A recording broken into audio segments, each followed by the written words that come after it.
It's Bennett's room. It's Daniel's room. It's your room. It's third space.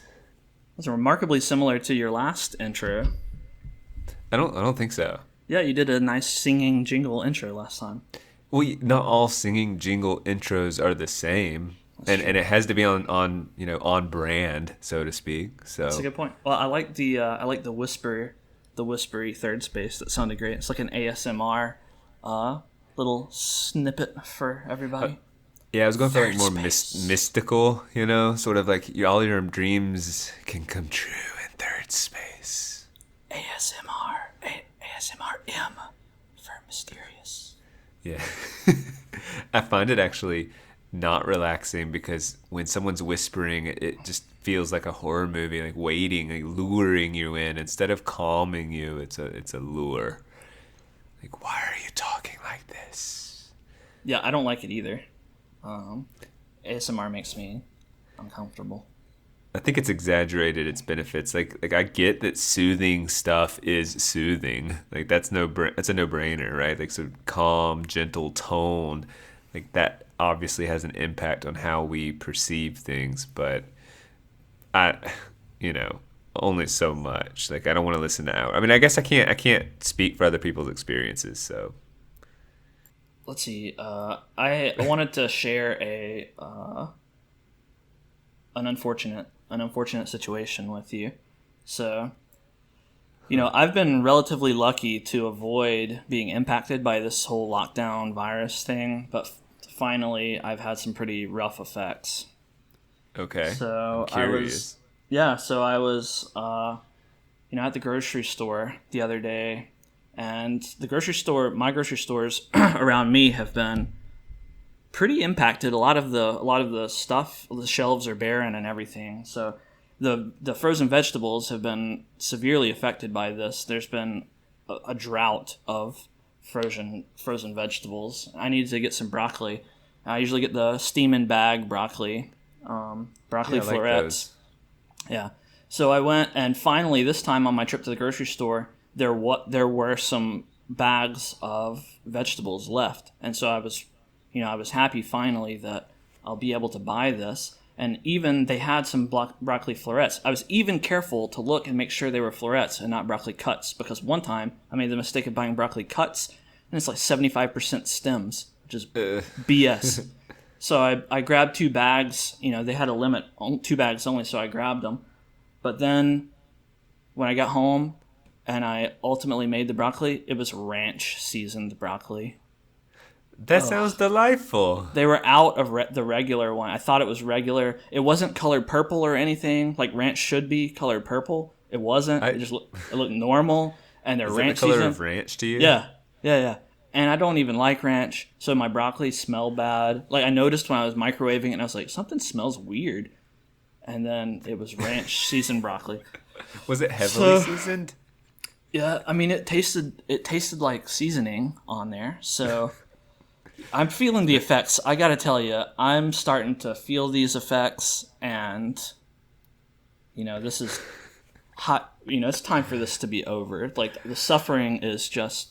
This is too much. Yeah, you draw the line at ranch seasoned broccoli. Duplicitously marked ranch seasoned broccoli.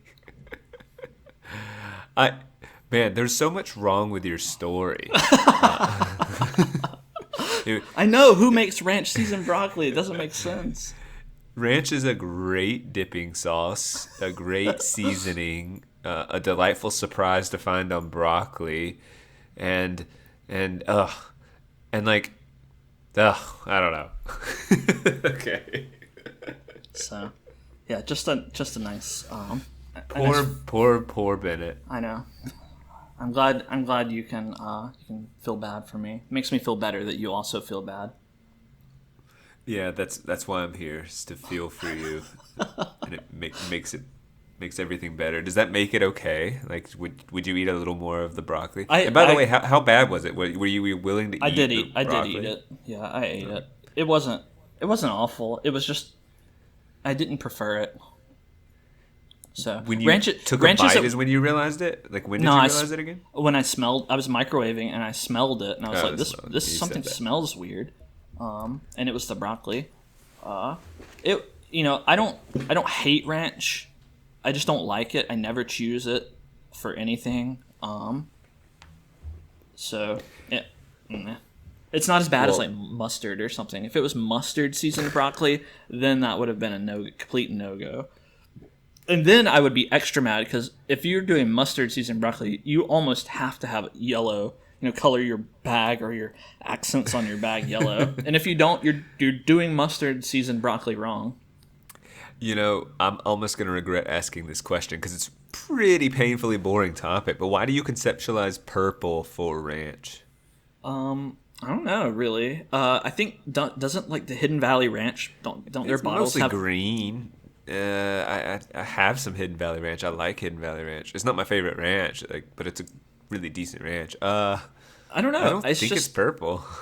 it just seems like that just It's seems a right. white sauce with black dots and stuff in it. Yeah, I know what it looks like. It's white sauce, black dots, and it's got this like purple sort of haze running all through it, and that's why. Does it? No, I'm just kidding. Okay, I was like, no, I don't think it does. How would kind you of ranch have you describe been how would you describe ranch to someone who's never had it, like I, taste wise? I have no idea. I don't eat it. I'm only familiar with it on broccoli now.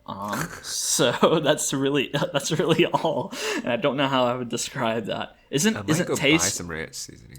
taste is a qualia? Isn't that what it's called? An experience that you, in order to understand it, you must experience it. There seems to be some that. Did you say equalia or just a? Qualia, Quualia.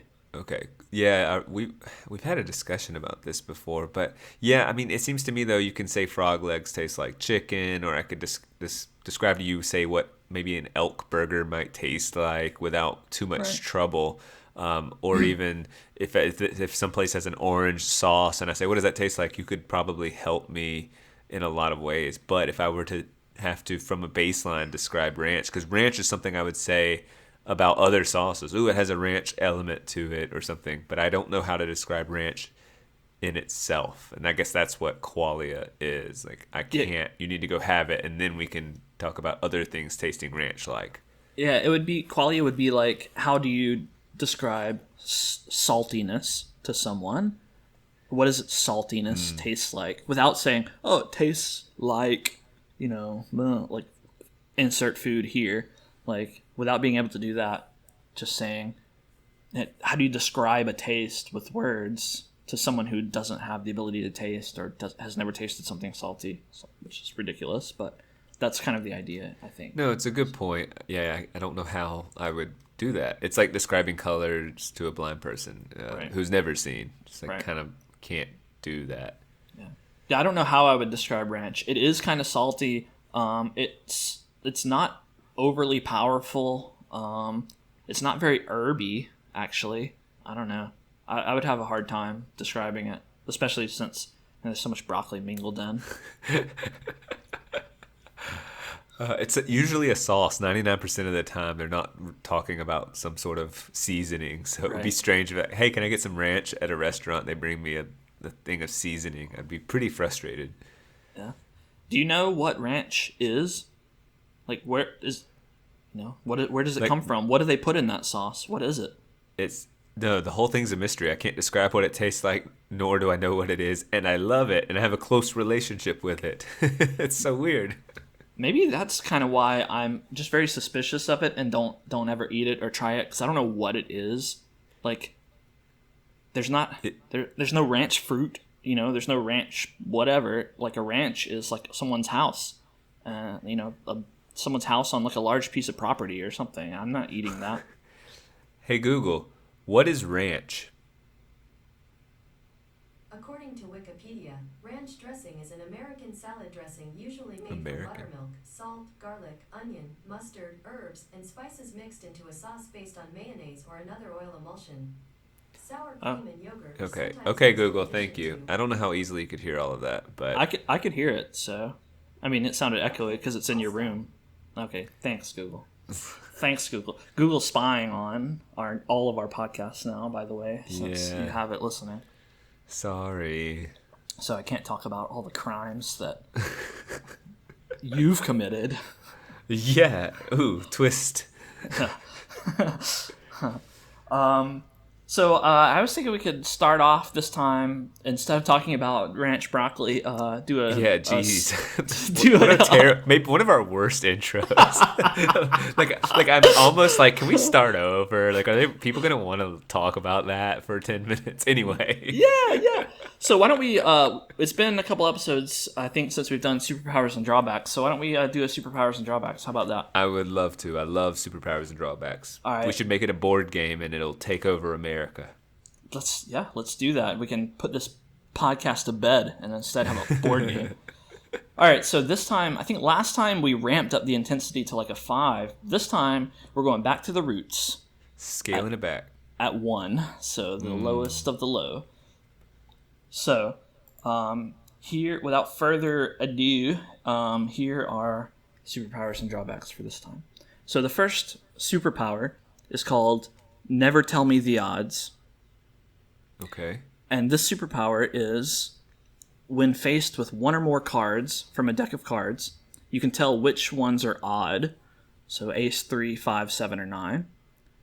Even if you can only see the back of the card, you can still tell that it's an odd card. You can't tell which specific card it is, like whether it's a 3, and you can't tell the suit. It's a 3 of hearts.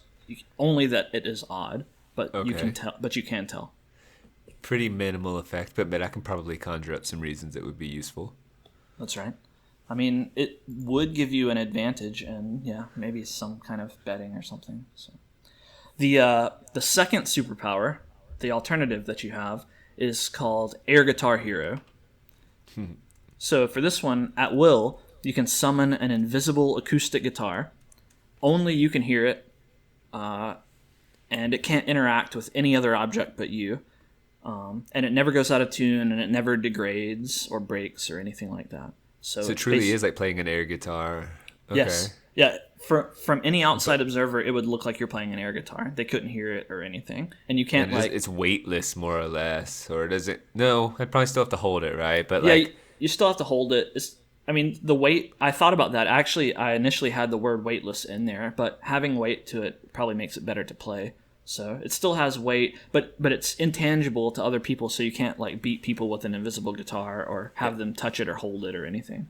Weirdly, getting on like a scale wouldn't make me weigh more, or I couldn't hold it above my head and keep me out of the rain, or use its materials to it's useless beyond weighing me down slightly and producing music to only my ear. And that's right. Could it give me a callus?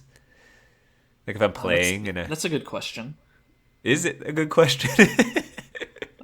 That is a good question. Yeah, I didn't consider that. I'm gonna say yes, it can.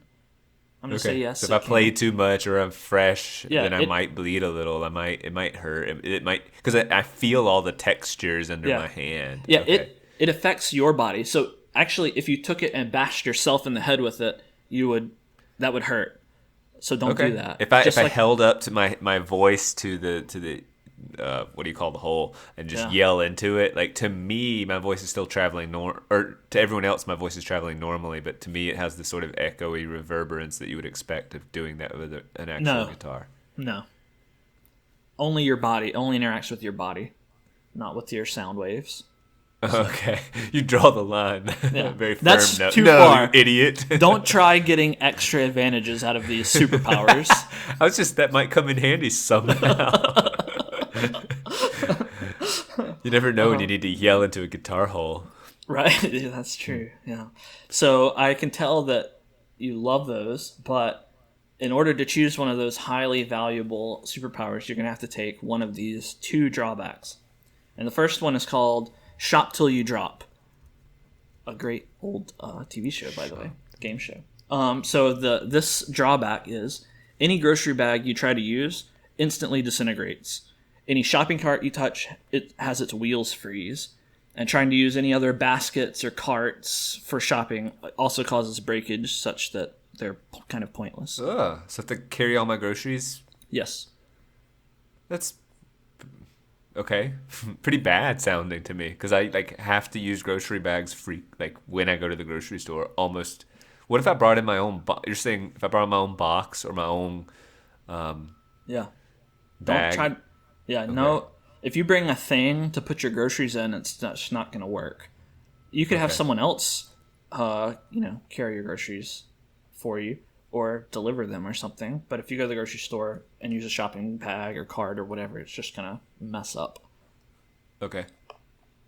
And the second drawback that you have to choose from is called auto incorrect.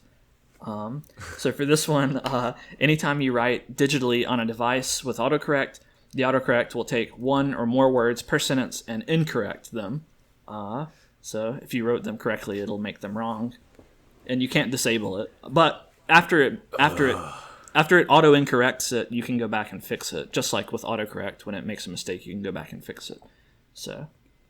Super annoying though. I mean, I'm sending text every day. That's probably higher than a 1. I don't know. Well, I mean, maybe not. If it's only 1 per whole text Right. and I can fix it really quickly, but it just means One that I per have sentence. to either accept. Okay, so I either have to accept I'm going to be a bad texter and let them decipher because that's an option I have, right? They just Right. know, and I come across as a generally lazy texter, or I explain, I suppose.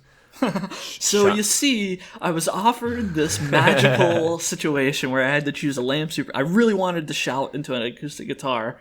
but he said no. Turns out that didn't even work, and now I'm stuck with this auto incorrect curse. I'm trying to think. Okay, I have some questions about. Well, shop till you drop. You said so. Like, if I'm with someone and you grab, like, if I'm with you and you grab a grocery bag, we're fine. Yep, doesn't affect me. Because that downplays the I mean, both of those are. I don't go to the grocery store daily, but like that is an. I'll just generally use the term everyday. So grocery shopping is an everyday.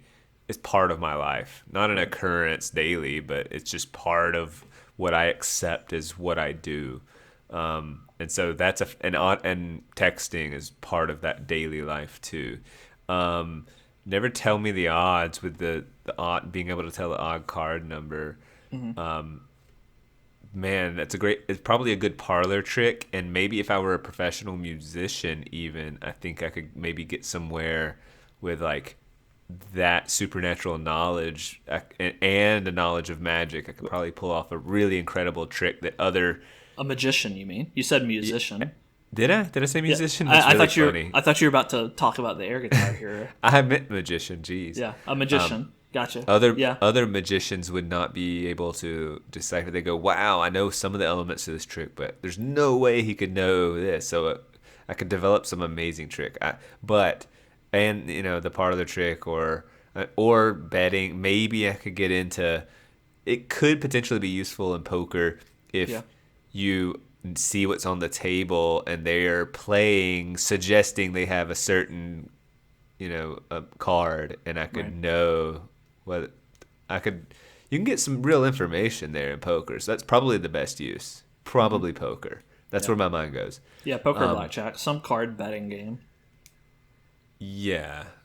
Well, I feel like based on their bets, they're implying they have certain cards, and you have sort of an angle on truth. Whereas I don't know on blackjack, knowing that it's odd, like I just if I can tell one of their cards is odd, I just that doesn't help. Or two of their cards. Anyway, doesn't draw me in that much. The air guitar, I don't play guitar, so that's a big downer. But now Like, you'd have a guitar with you all the time, so you could ready to very go. easily. I would learn to play. have to if I accepted this deal.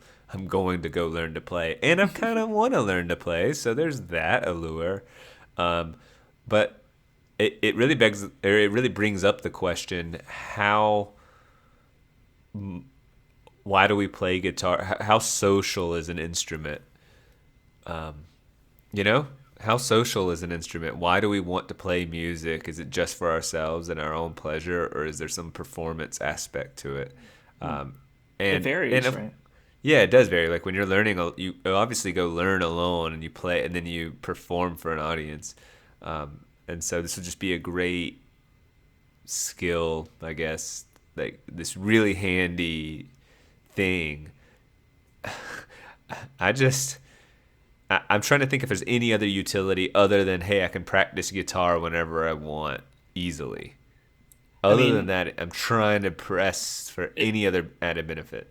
I mean, it's a boredom alleviator. Like if you're somewhere and you're bored, then you and only you can pull out this air guitar and have something to entertain yourself with.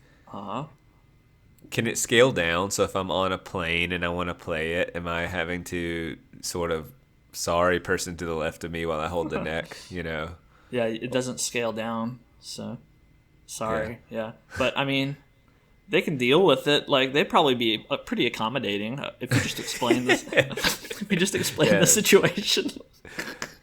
I really like the idea of explaining that. But and as they're being annoyed, you think you're annoyed? I have to shop till I drop. My grocery bags disintegrate. Just check out these texts I sent. Look at this. It's the wrong your. Do you hear me? It's the wrong your. I typed the right one, I swear it. That's so funny. You're annoying some person bumping into them and going, you think this is annoying? Look at my text. And you just show them a bunch of incorrect text. And they don't really... I think I'm walking away. I think I'm not taking the deal on this because you're talking. The reason is if you look at both the superpowers, they are not everyday parts of my life. Nor do I have a burning desire to learn guitar. It's sort of this horizon idea that maybe one day I will, but probably not. On the list of things I want to accomplish, it just doesn't. It doesn't. I'm not there.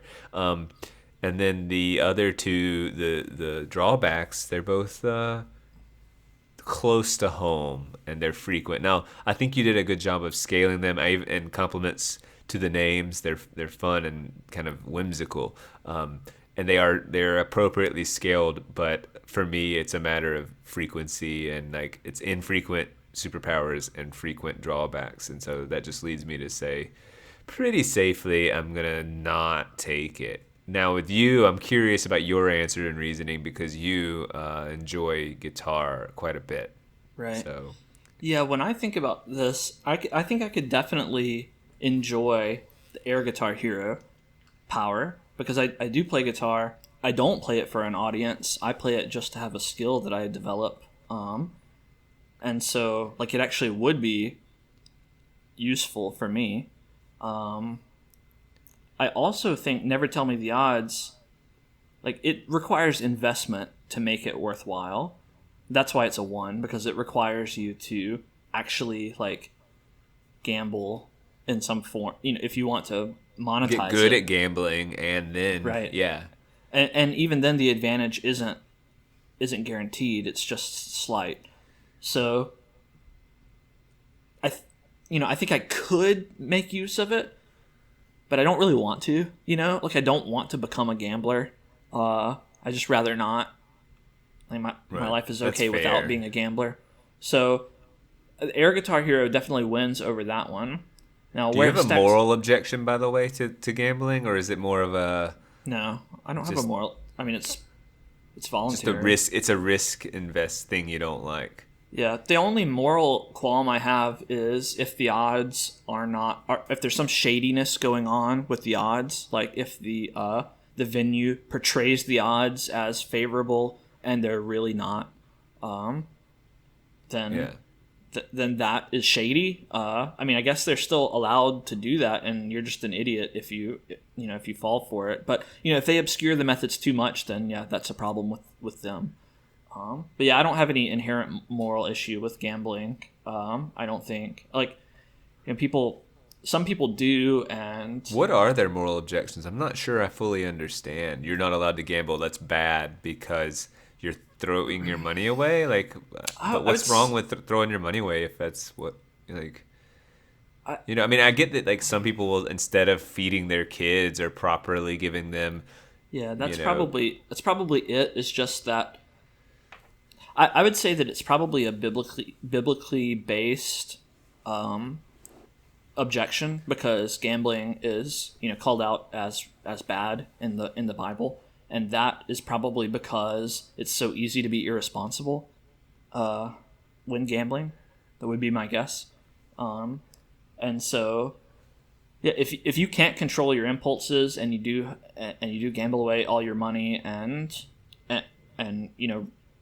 renege on your responsibilities because of gambling, then you could see that as being objectionable. But that's such a symptom. It seems like it's a psychological addiction is the thing to avoid, and then I don't know, Right. like if someone was eating tons of chocolate cake and getting overweight, then you could say, well, chocolate cake's is bad or a sin or whatever. Anyway, Right, we don't have to go down that road as much.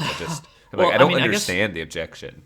I mean, the question is, how addictive is it, I guess? Because, many people say doing cocaine is morally wrong. You shouldn't do cocaine. That we have laws against it for a reason.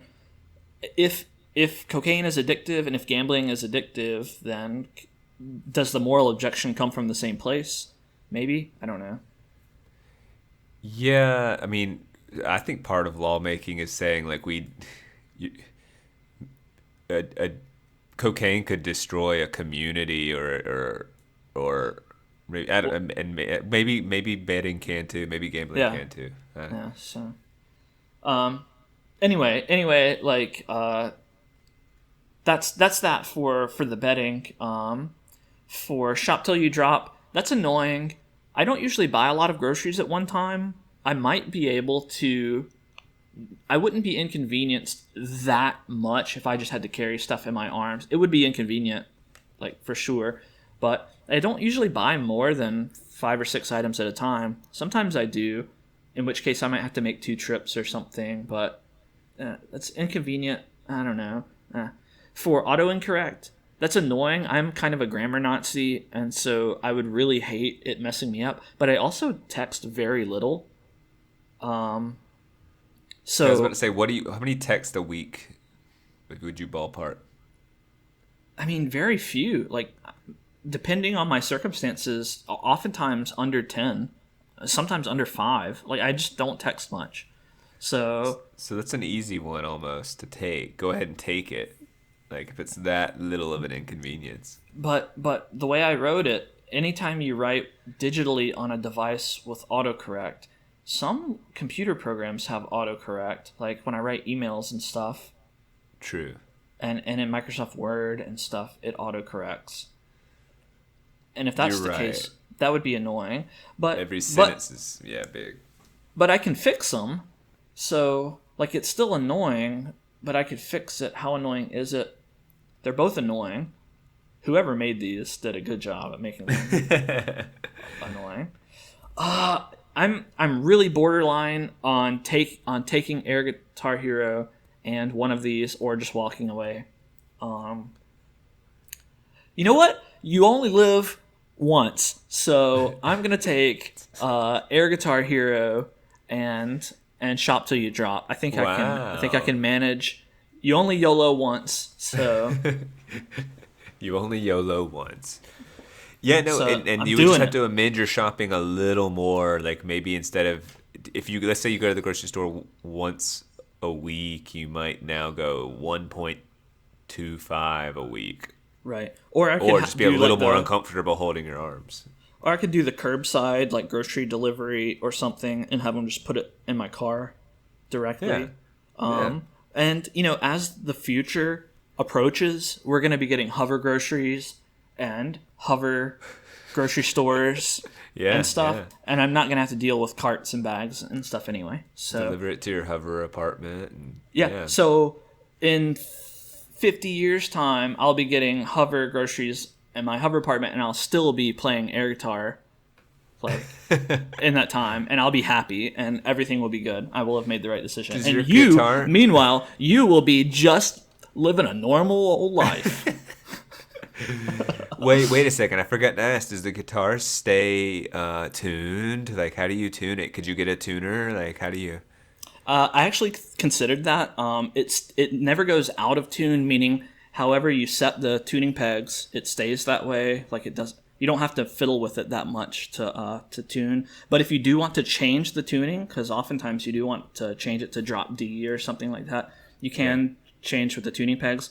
But if you have a tuner, it can't hear the guitar. So you're kind of screwed there. But what you can do is since you can hear the acoustic guitar, you can play a note on another guitar or on the computer or whatever that is the right note, and then pick the note and match that tone. So you can tune it, and you can learn to tune it by ear, of course. One final question. Strap, does it like have an invisible strap that you can sort of like Yeah, definitely. Yeah. Okay. All right. For sure. So you have to be careful not to strangle yourself with it, because that would be a really that's actually really funny. That would be a really unfortunate death for the investigators. Yeah. If you hung yourself from the strap. Yeah. Well, I would now knowing those two questions, I would still walk away. No, I was just curious if you consider those angles. I try to think of stuff, but I like the questions. I like trying to think of what these stupid powers would change. Did you have anything that you wanted to talk about this podcast? Not particularly. It's been a heck of a week. I've been sitting at my desk with distance learning. If you wanted to pick my brain on that, I could, but I don't have like conceived thoughts. It's just like I'm sitting at my desk. My students are going through their regular schedule. And so I'm meeting with them. The expectations are not rock solid in terms of you have to stay the whole 55 minutes with them. That's how long our typical schedule is. But I'm keeping them on average probably 25, 35, range between 20 and 45. I mean, I'm like the newness and curiosity, we're well past that, and we're kind of in the home stretch of school. Yeah. Like even some of my great classes that love discussion is just not happening, and so there's a level of frustration that I don't have it with them. I just have it at the situation. It's just like, oh man, this is not the magic of teaching that I love so much. So overall, definitely a step backwards in terms of effectiveness and enjoyability, probably from both ends. Right? Profoundly so, and I would arrogantly say I'm doing a decent job. I'm doing a decent job at it, and like it just is a step back. It is not achievable to accomplish the same goals and to the same degrees of success. I think so. What about the effect on classroom misbehavior and discipline? Is there any effect, or how does it work? Or have you even been exposed to the situation?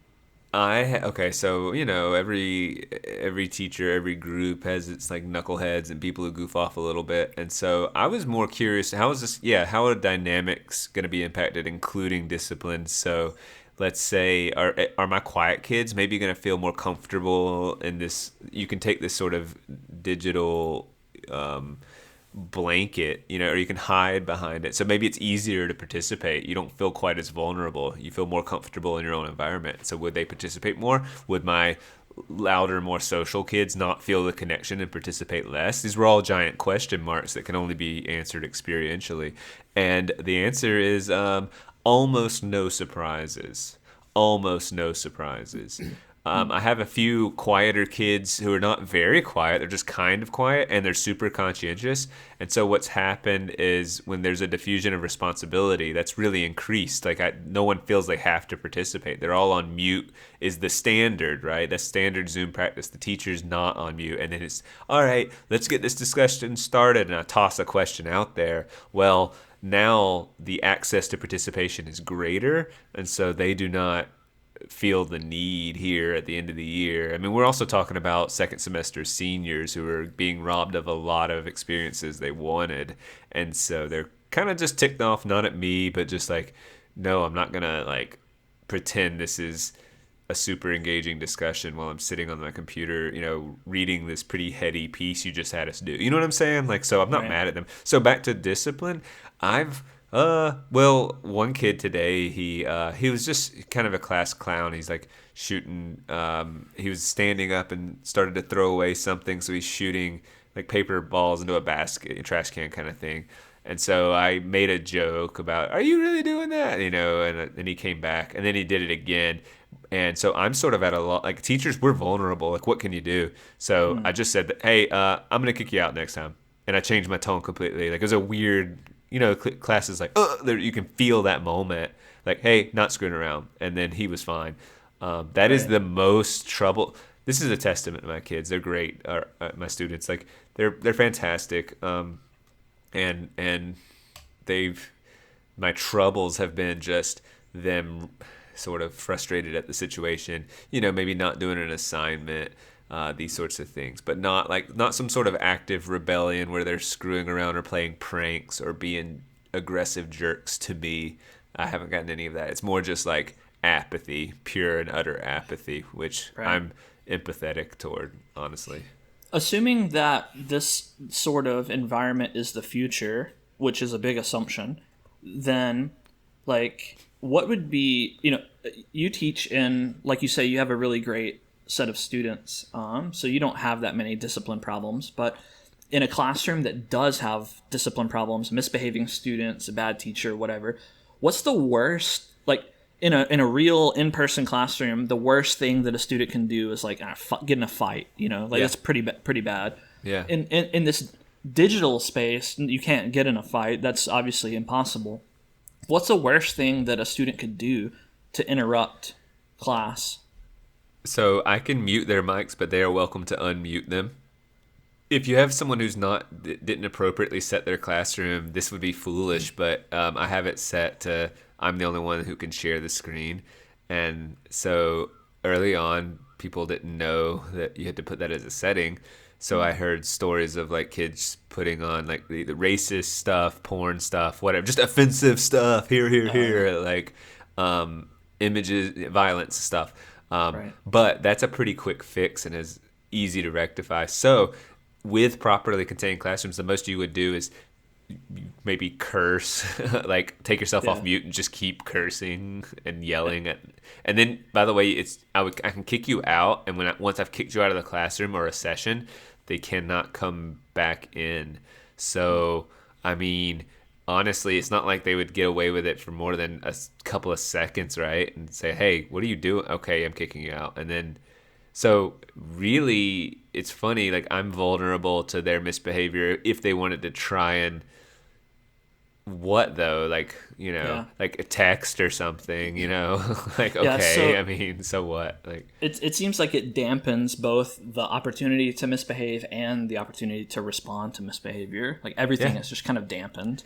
It is a truly like castrated experience. I mean, there's just not, I am confident that this isn't going to be the like, oh, we really can do all this learning digitally. Why let's just start doing that more. Like kids want to get back to classes, teachers want to get back to classes, parents, oh my God, want to get their kids back to classes. Like this will strengthen that idea of socially constructed, learning and environment being really important about we need, I think, as humans, just to say, a lot of times code switching and cues to code switch, whether that's like, here is the building in which you do this, and I'm not saying like people are capable of working from home and being entirely fulfilled and successful, but even that, I would guess there's a clear delineation of this is my work hours and this is my,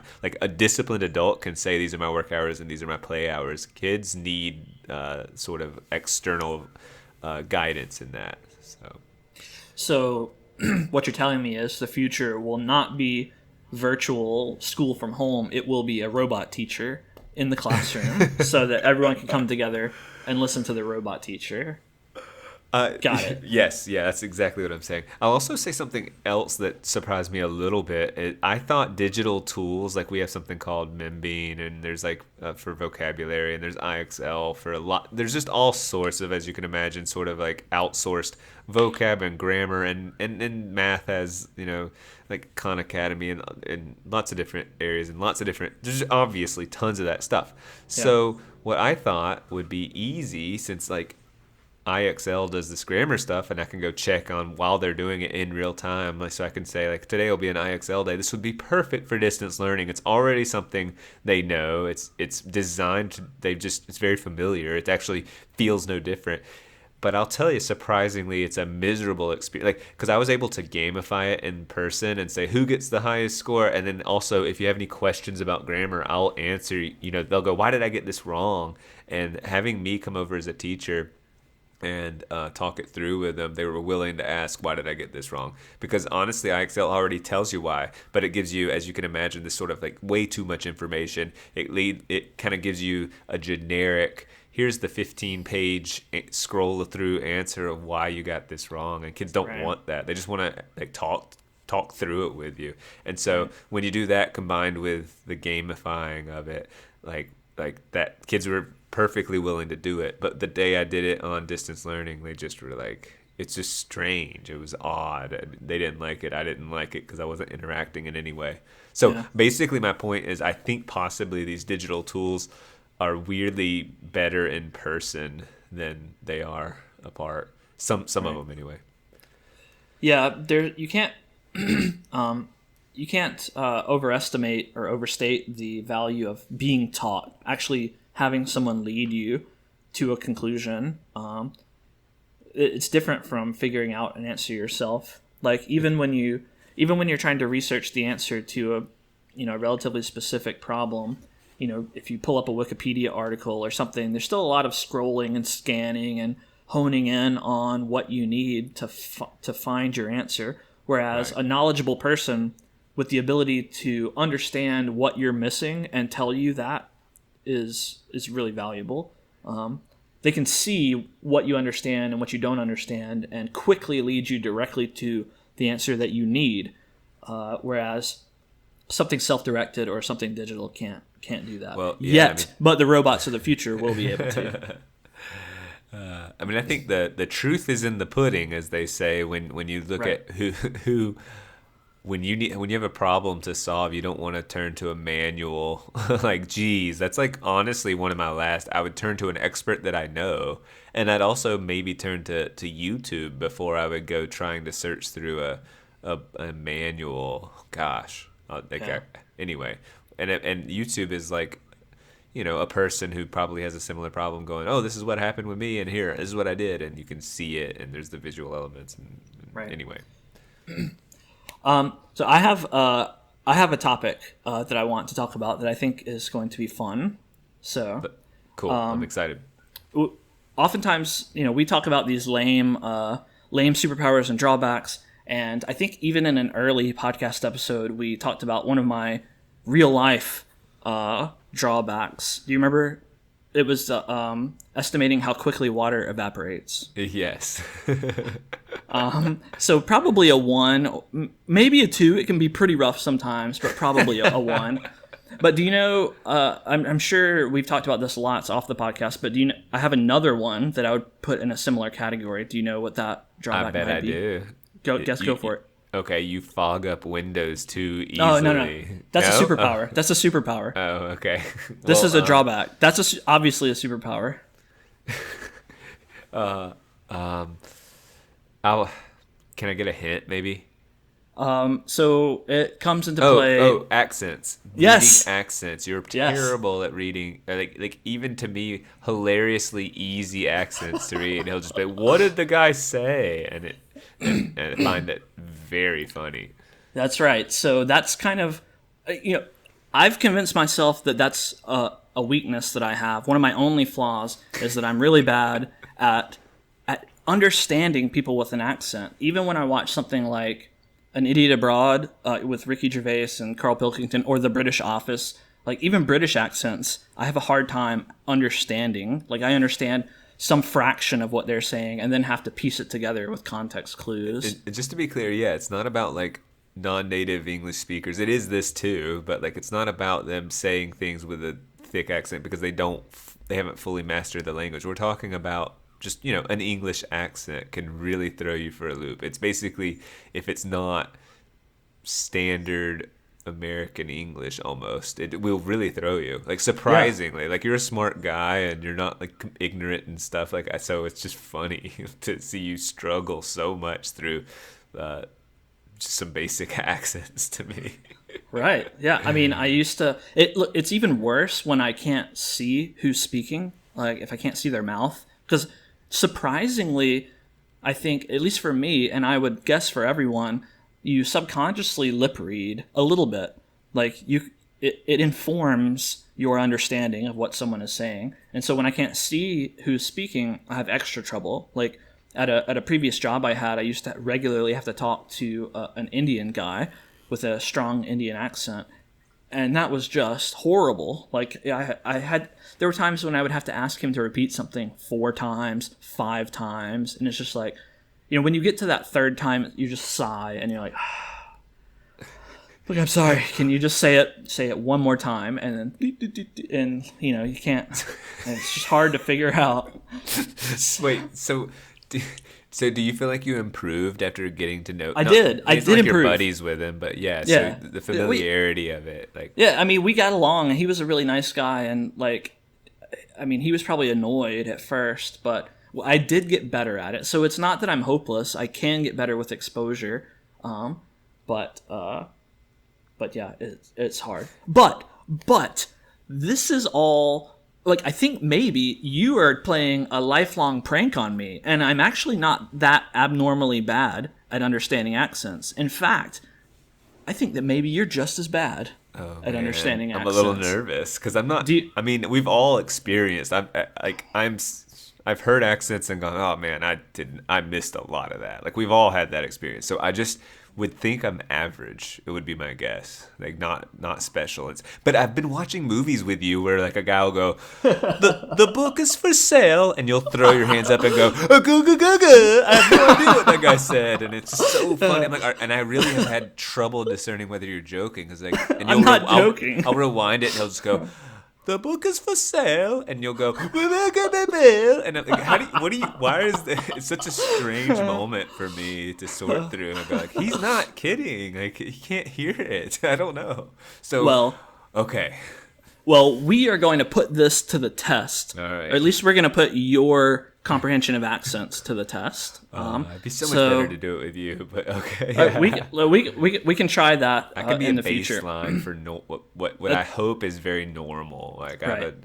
I struggle, but not especially. I mean, so I would be happy to do that. Sounds like a fun test. But for this time, what I've done is I've put together a list of 11 accents.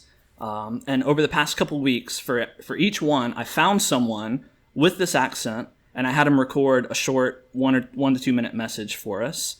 Wow! So each one recorded 1 to 2 minutes. Yeah. Wow, that's a lot of recording. Yes. And so what I'm going to do is I'm going to pick one of these and play it for you. And you'll listen to it and see if you can guess the accent. Oh, do I have to guess region? That's a totally different. Do you mean, or if I can just understand what they're saying? That's a completely. You have to guess where it's from. Oh man, now you're playing geography games with me, and I'm terrible at that. This is more I'm not picking I didn't get someone from Kazakhstan. I'm not picking places that you'll never have heard of. Okay. Well, we'll see. So I don't think that part's unfair. So these are 10 foreign, non-U.S. Accents, non-American accents, and one's a regional U.S. accent. Okay. Just to clue you in on that, and you'll see if you can pick out that one and see if you can guess where these other accents are from. Okay. So people will forgive my my clicking around a little bit. I'll pull up these clips and cue them up here. All right, so I'm gonna play the first one here. Okay, well, a little bit what I do. I live in a land where I'm a very accomplished mechanic. I work in a lot of cars. Fix very many types. Don't specialize in one thing. But I'm known as a kind of a jack of all trades mechanic. A lot of lots of big trucks that I work on, all the way down to little cars. The Japanese, American, German cars, all sorts. But take a lot of pride in my job. Typically 70, 80 hours a week of work I do. So it's very tiring, but very rewarding. And I consider myself very good at it. So yes, this is a little bit about me, a little bit about my country and what I do. Well, there we go. So that was a very nice gentleman that I spoke to. Oh yeah. The audio quality, because these things are, sometimes overseas, there's a little echo to them. So I apologize for that. So, but anyway, what did you think? Could you tell? It didn't sound like you understood what that accent was. No, okay, I understood everything he's saying about these cars and the nonsense. I don't even know what to say. Because I wasn't listening to the content because it was so hysterical. I don't know whether to clue the audience in or not, but I think I'm going to. So our friend David is historically known for how bad his impression of accents are, or as Bennett would say, how great his impressions are. That was just some miserable attempt at an accent that was just so funny. How he's just I work on cars, and I had zero trouble understanding him. There was zero the reason it's so funny is because I feel that was an earnest attempt to disguise his voice. Like maybe he won't know. I mean, and it seemed genuine. It seemed like a genuine attempt to say here is, and so I have no idea who. I mean, I heard him when he was talking about German and Japanese cars and how he works on car. I mean, I just was laughing too hard to honestly. To even listen to the content, but it wasn't out of anything other than laughing and not out of lack of discernment there. So I have no idea. I have no idea what to tell you. Well, I guess we're on the way to proving my hypothesis, which is that I'm better at understanding accents than you are.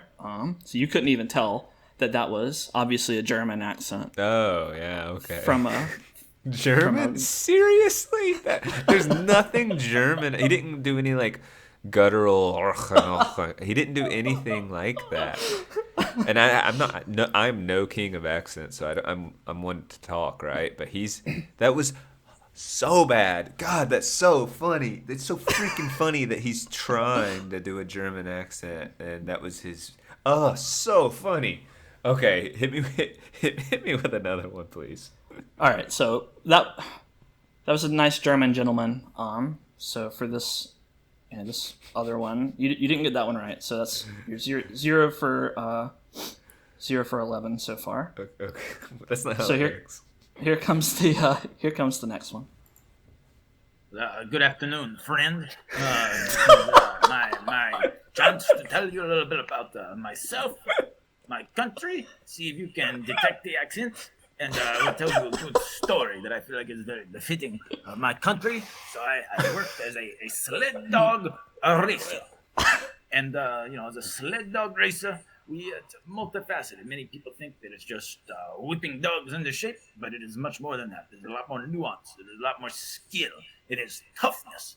Being able to race in the frozen tundra. Throughout the hard winter, it takes a lot of guts and a lot of courage. And a lot of, again, toughness, both mental and physical toughness. One of the toughest experiences of my life when I had my 8 dogs in the Grand Race that we have every year that we simply call the Grand Race because it is so grand. One of my dogs, they saw a little animal. Turned out just to be nothing more than a little muskrat. But this damn muskrat ruined the whole race. One of the dogs, they found the muskrat and went crazy. Just furious. Made me furious. I had put so much training into these dogs.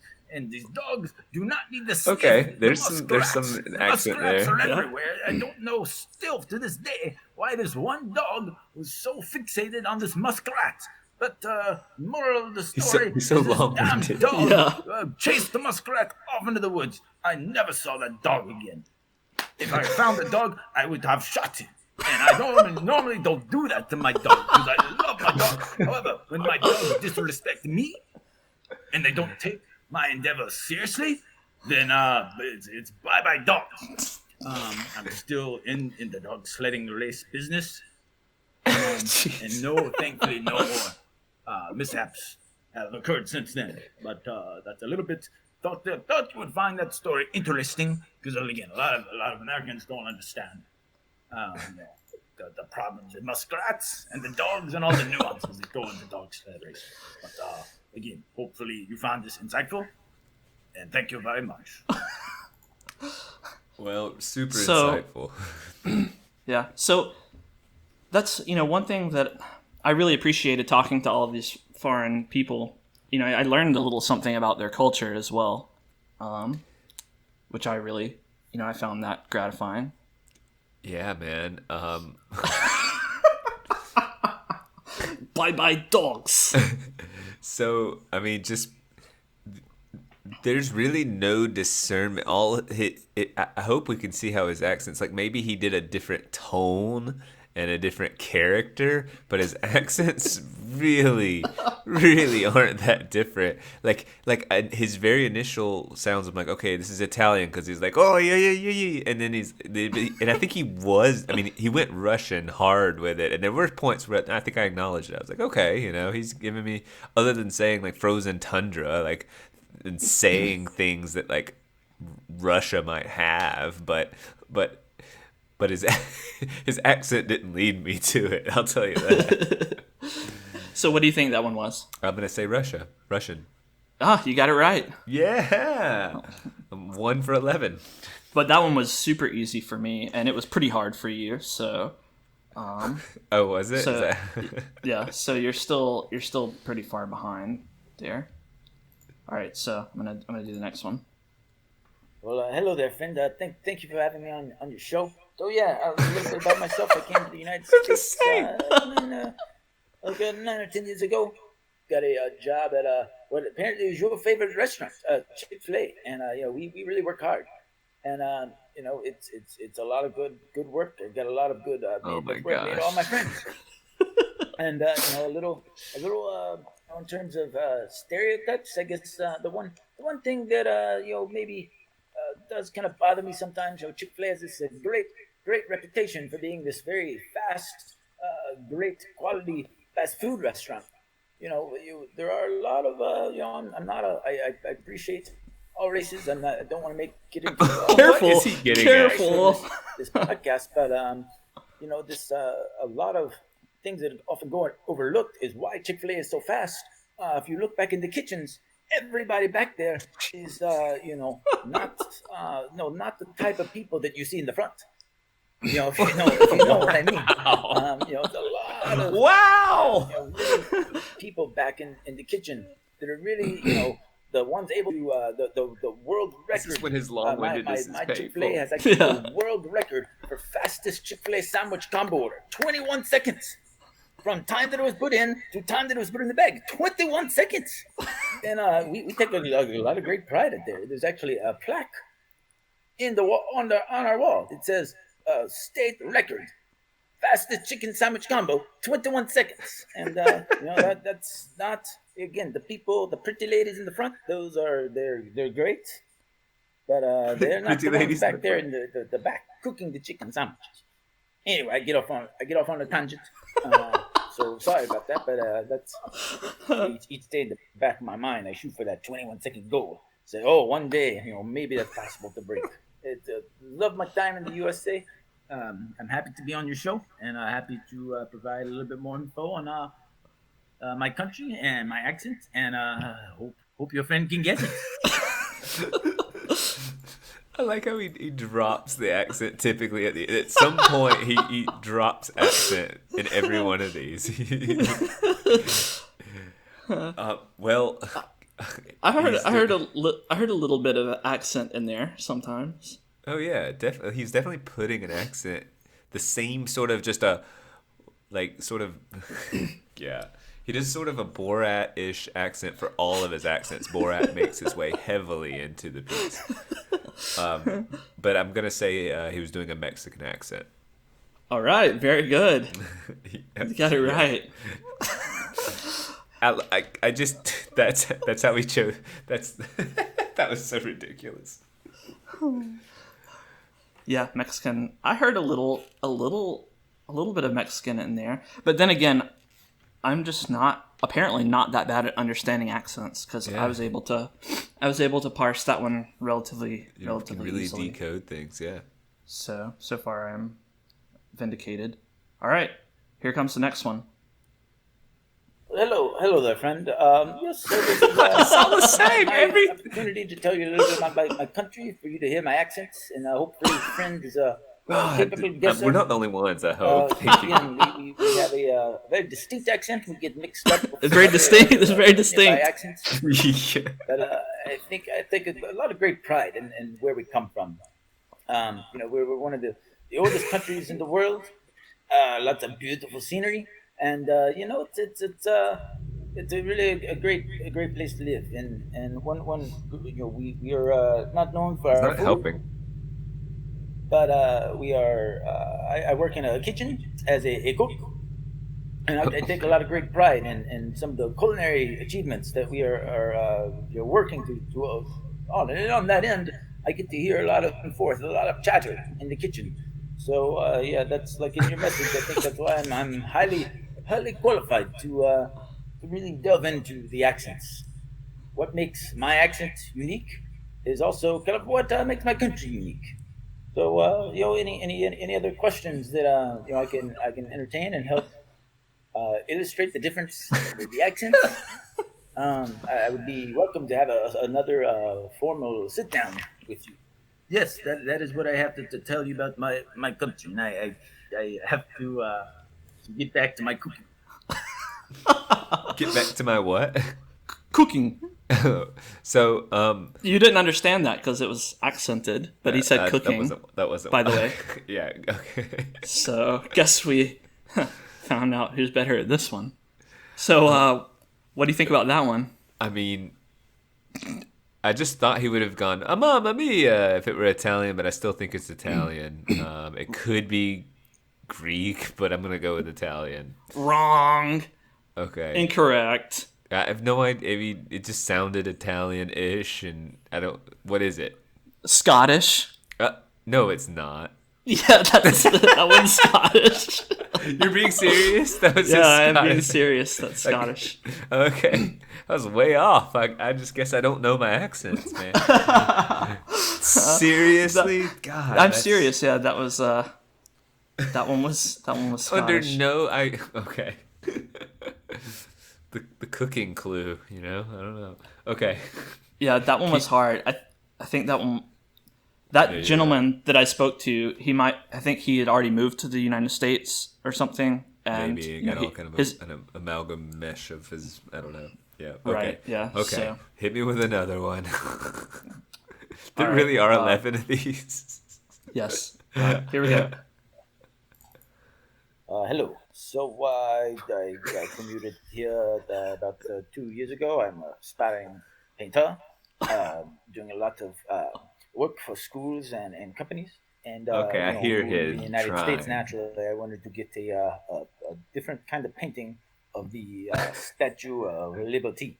So I made my little Liberty. canvas and set up my studio from where I wanted to get a very unique vantage point of the Statue of Liberty. Liberty. Everybody sees obviously Oh. Statue of Liberty is a very famous statue, but I wanted to get something unique.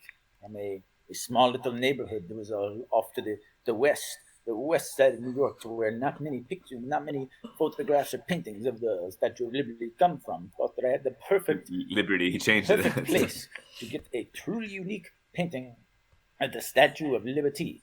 But, There he is. so There everything you was go. going great one day, and the one thing that and I warned you before this that I will. Everything that I have to say about America is not always positive.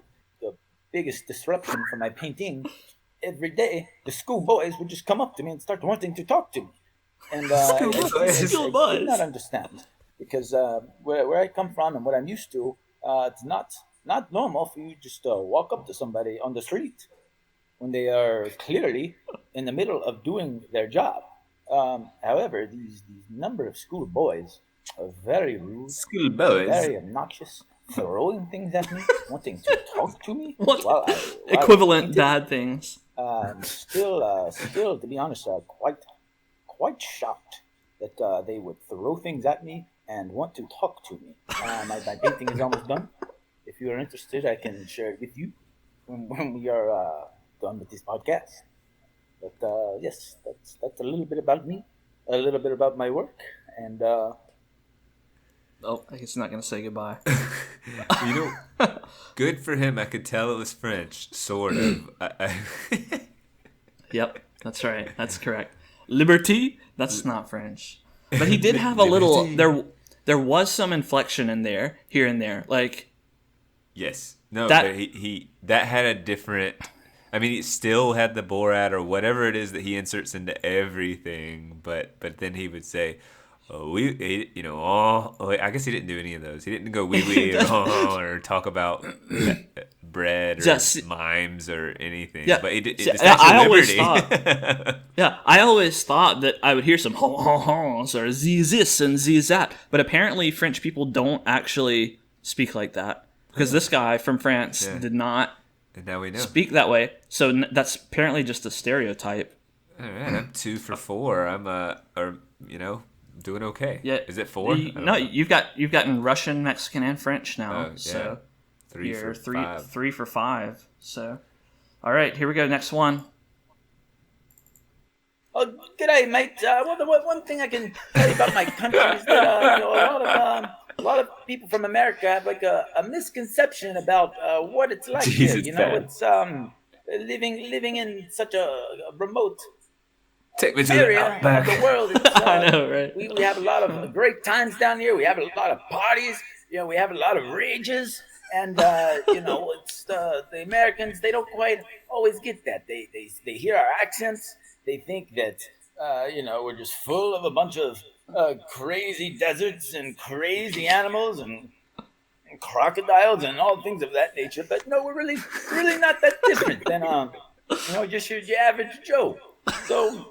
This does not sound right. I can guarantee you, man, that we would show you a Guarantee you, great time. guarantee you. With open arms, and all Americans. I've hosted Americans for weeks on end and to crash on my Where is his flats. accent? I mean, it's so And it's really a ridiculous. great time, man. So I just encourage you. Give me a call. Your buddy's got my name, so I would be grateful if you could ever, just one day take a trip. We'll see. I'll show you where we live and how we roll. And how we roll, as the Australians say. That's right. Man. Pretty man. He okay. Maybe he's better than good day, mate. And then it just And then nothing. and then just some sort of weird voice. I mean, yeah, the mention of deserts and partying. Not really. Rages. Fosters. Take me to the outback. I know, that's a He classic. didn't want to make it yeah. too easy, though. He didn't want to make... Yeah, I told him... I asked these foreign gentlemen that I talked to... Yeah. Ladies and gentlemen, maybe. Oh, okay. No clues. I'm not giving any clues away. I asked them not to make it too obvious. Not to give too many clues like crocodiles and stuff. But some just slip in naturally. Yeah. That's the way it When you're goes. passionate about where you're from, that's what happens. That's right. All right. Here comes the next one. You got that one right. That was Australian. So. Hello. Thank you for having me on the podcast. A little example, like I mentioned before. I worked at Epcot in the World Showcase, and if you don't know, Epcot is a part of Disney World. And Disney World. it's a magical land, and Epcot has 11 countries, and to simulate the world travel. And so my country in the World Showcase is one of the more popular ones, but a lot of questions, and it does a pretty good job of simulating what real life is like in my country. But again, I do sense a lot of not stereotypes, because I know everybody that goes to Epcot is on vacation, and they expect someone working in those countries to be kind of fit the stereotype of that country, and it's not always accurate. But I'm not offended. It's just enjoy it too. I have no idea. From my native country, as well as Like, I'm almost mad about it. Cases around the world, because as you know, my country, it's very, very developing, very large. So with everything going on in the world right now, I feel like it's a good place to be. I still occasionally work at Epcot in the summer. Epcot's my clue. Very fun. I have a lot of good time there, and it's allows me to keep close on my native country, United States, and Florida. So hopefully this Florida can be a good chance for your friend to guess where I'm from, and I look forward to hearing your podcast, and we'll be looking forward to seeing if your friend can guess. Friend can't guess. That was nothing. If your friend can't guess. I actually, I mean, I don't even know is that much of a clue saying Epcot a lot. I guess I don't know enough about Epcot and what they're. I thought it was it's a small world after all, and isn't that where? I mean, well, he said there were 11 countries there, and I'm gonna go with the Netherlands. Wrong. Okay. Incorrect. That was Chinese. That was Chinese. That was Chinese. Are you kidding me? That ain't like. Your friend. It was. I could hear it. I could hear a little bit of it. The fact that I would possibly guess the Netherlands when it was Chinese is so funny. I just had no idea. Okay, there was no clue other than maybe if I listened closely. But he said something like, "It's a good place to be. The world's big." It's just kind of. He said his country was developing and large. Yeah. So. Yeah, I mean, but developing, yeah, okay. So yeah, that was Chinese. So yeah, I got that one on my first try. That one was easy for me. So I guess we are debunking this myth about Bennett. Yep. All right, here comes the next one. Well, hello, friend. So I work for the city government security patrol team. On a volunteer basis, so I don't get a little heavy almost in the no action. action. But one day, this was we were walking down the streets, lots of traffic, on this major thoroughfare. And, I was minding my own business, and then a bus, a large bus drove by. Somebody spit on me. A lad spit on me. I don't know if he was trying to spit on me or my general direction. I thought this is a very crazy. Do not tell me this is a British guy. More normally, I'm a very laid back type of. Individual, but I started sprinting down the road. I'm pretty furious, I'm furious. This mate, he's disrespecting not only me, but disrespecting the law of the land. And it really, really chapped my, buttoned my, ruffled my feathers. So as I'm sprinting down the street, the bus just weaving through traffic. I can see him in the very corner of my eye, but the traffic is so heavy. So many people on the ground, I was not able to catch the culprit. But it's one of those hard lessons learned that you have to. These some chaps are just going to be unfortunate types of people. Some people just have no regard for not only themselves but for the others. So the moral of the story is that my country we respect one another. So I hope. Hopefully the lad that didn't spit on me was American, or else I'm coming for you. Probably was not, but you never know. Anyway, hope that helps. I hope that helps. All right, what do you think? I feel stupid for guessing British because it was like there were no. I mean, okay, there's no British accent there. Zero British accent. But he said some British things, sort of. Like lad. Lad and chaps. Like, Chap. and he said double bus. Like, okay. Is it British? It's British, yeah. Oh, man. That's aggressively bad. Oh, man. And I like So God.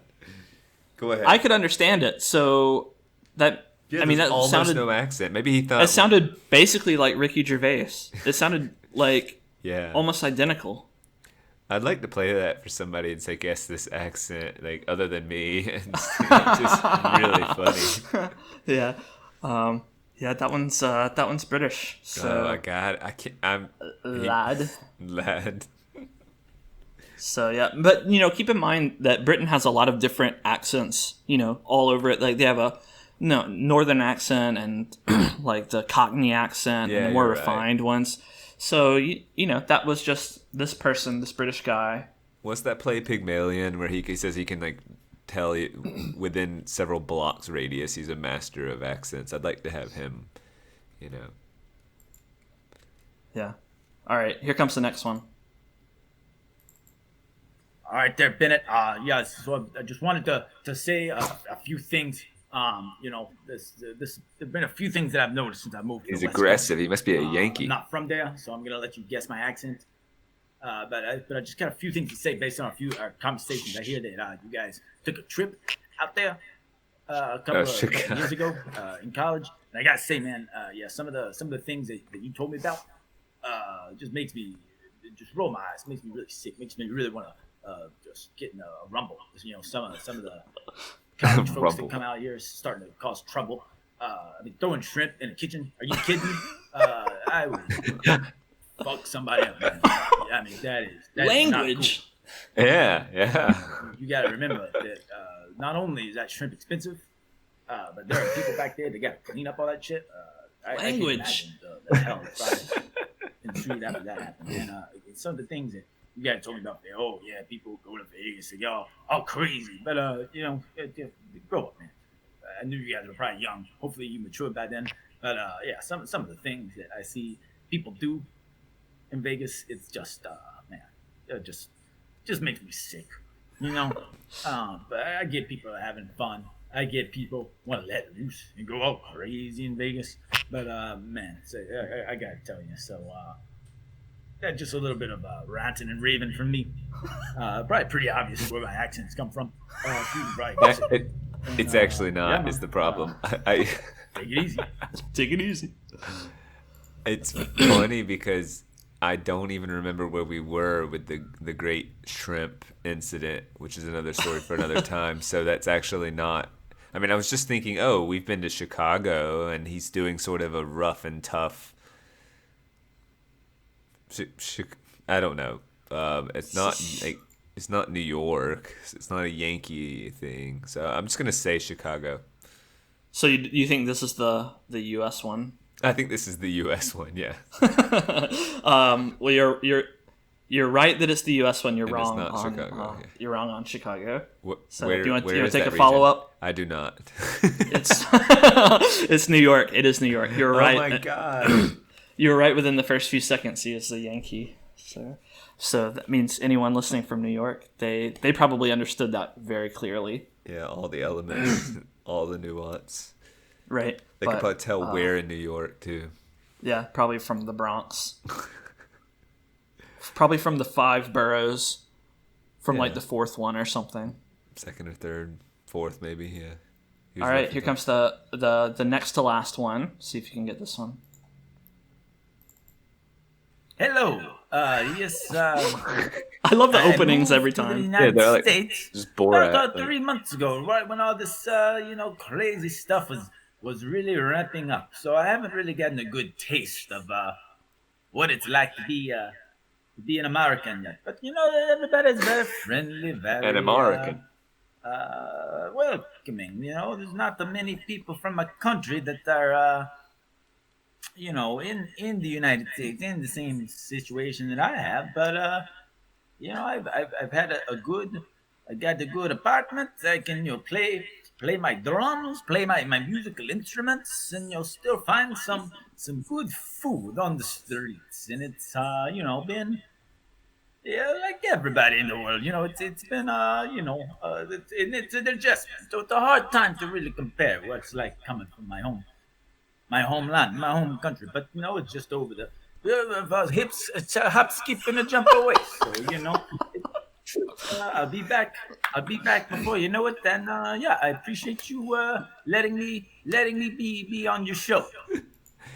His clues are like, Amaya culture eats food, and it's just like I don't. Okay. I would say Italian. I don't think we've got. I'm gonna go with Italian, but that was so not Italian. I don't even think it's Italian, but I'm saying it. No, it's not Italian. I really feel like most of them are Italian. I know. I thought the same thing. What is it? It's Jamaican. Oh God. That was Jamaican. Yeah, actually, now I understand because the food reference and the things. He plays his drums. Oh yeah, there you go. That was a clue. You're right. That was really the only one. Plays the drums. A hop, skip, hip, skop, hop, just skipping to jumping away. That was one. Jamaica's close. Well, I thought like Italy's had it rough with the whole virus stuff, and he said something about being hit hard. I don't know if I heard that even right. Anyway. All right, last one. but not least. So this one might be the hardest one, but we'll see what you can do with it. I like cooking the pasta pizza pie right now, and I'm throwing in a little bit of marinara, a little bit of zucchini, a little bit of Alfredo sauce, topped with a little bit more marinara. A little anchovies put out of my pizza pie. Then I put the pizza pie in the oven. That is how I cook my great pasta. A little bit of wine. No idea, a bit of cannoli, not on my pizza. That would be crazy. A cannoli after the pizza pie. A cannoli. The pizza pie. Pasta pie. A little bit of marinara and Alfredo. It's the best of both worlds. You Americans, don't often experiment with these kinds of great adventures. But I'm telling you now, a pasta and a pizza pie with both a marinara and Alfredo is a delicioso, and I strongly encourage you to have this. And then, of course, a cannoli after cannoli, the best dessert in all of the land. I strongly encourage you. You Americans, you only eat chocolate. I tell you what, cannolis are the best. On top of the pizza pie. Separate from the pizza pie. Not literally on top of the pizza pie, but separate after the pizza pie. Okay. That is my recommendation. Now I know. I didn't know until. Good luck. Good luck. Good luck. A pizza pie. This one's pretty hard. Yeah, I should have just guessed this for every single one.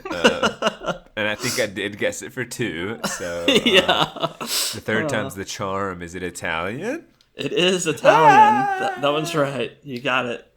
So, Mamma mia! a pizza pie, a cannoli. It sounded like a cannoli advertisement for a lot of it. Man, the idea that you went out and contacted, strangers and did this sort of anthropological excursion to sort of was a offer lot the of work. Benefit of, that we'll have to really thank all those people for the hard work. I did. That they I know. put Yeah. I was very. I had to edit those down for time. But afterwards, I was. You did a great job. We needed. You only took what was critical for us to hear. I was very, very effusive in my thanks for taking the time. Some of these people, the time difference, they had to get up in the middle of the night and stuff, like the Australian guy and everything. So, yeah, they. Did you have to speak backwards so when you play it, like toilet flushes off? Sure, right. Everything they have to is speak backwards when they record, so it records forward. Weird stuff like that. You never know. Everything was backwards, upside down, and everything. So, well, we learned a lot. We have a lot of empirical data now that's like useful to your lead-in about you being bad at reading.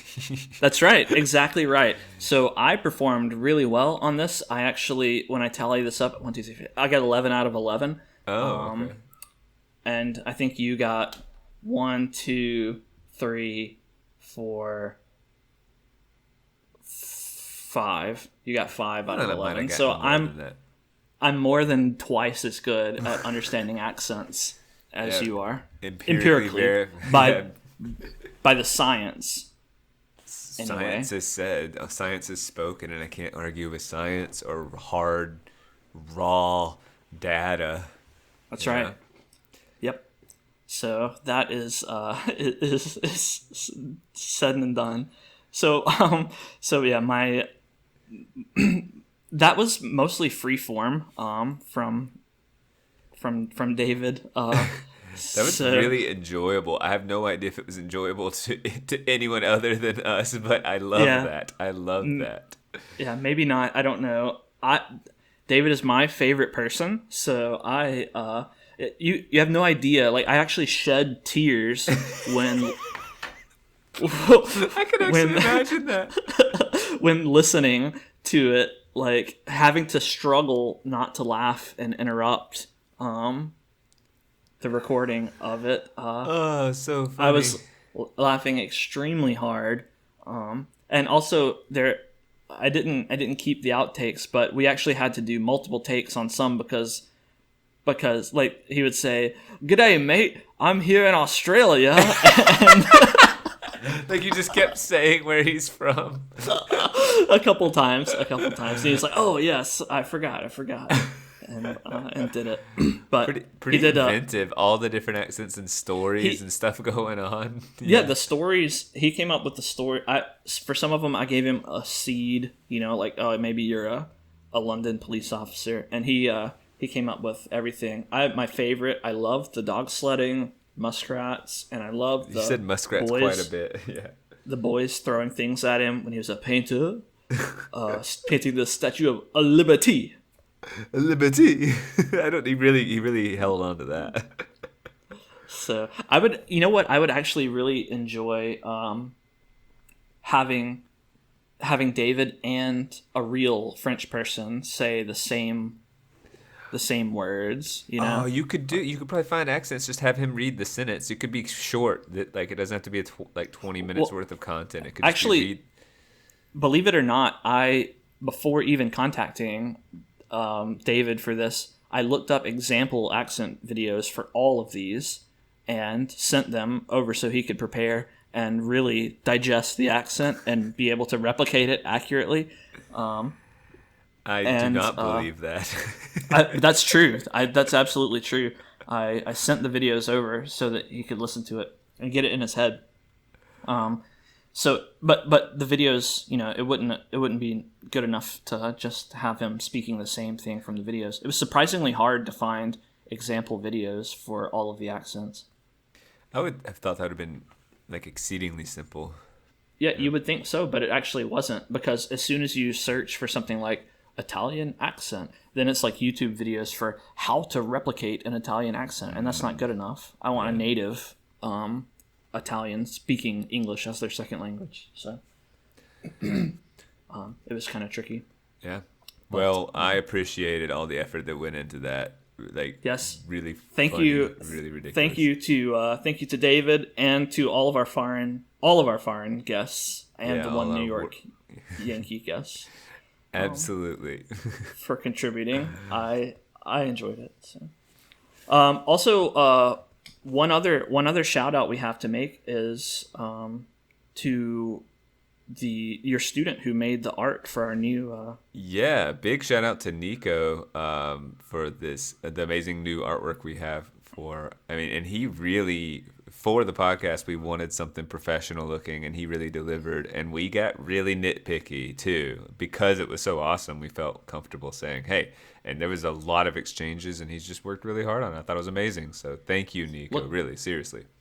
Yeah, looks really nice. So it'll start showing up with this episode. I'm excited.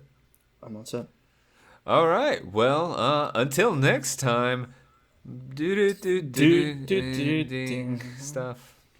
Goodbye. Psych. Actually, this is Bennett from after the recording of the podcast. I realized that I forgot to include one of the accents that I recorded from a very kind foreign gentleman. So I'm going to include it here as a bonus at the end of the podcast for your listening pleasure. Probably better that it appears at the end, since I think Daniel's patience was wearing thin. So, enjoy. Oh, hello. So this is a little bit of a strange request, but so I help a range of clients deal with tech troubleshooting problems. It's again everything ranging from software installation to troubleshooting techniques for a startup firm. So a lot of the issues I deal with are relatively simple. But again, I not complain because it provides a very good way of living. And probably the hardest thing is just the hours. Since I work for U.S. firm, I have to be flexible in when I work and what I do. All in all, it's very good. I live, small apartment, so I have to make do with small space. But the job that I have is it makes me it put food on the table, and I used to not be able to have that. There's lots of people I know that don't have such luxuries. People take for granted being able to put food and water on the table. So I'm very appreciative to my boss in the USA for allowing me to do that. Me in this apartment. I used to have wife. She run away, but I still very happy because again the boss in the USA he's very kind man, very kind, and hopefully one day I maybe get to meet him. There are some people in my company that get to fly to USA to actually see the boss, and those are the very important people. So yeah, maybe one day. But for now, I am uh, very grateful and very thankful to be doing what I do. And hopefully you have a good day. And let me know if I can do anything else to help you with tech support.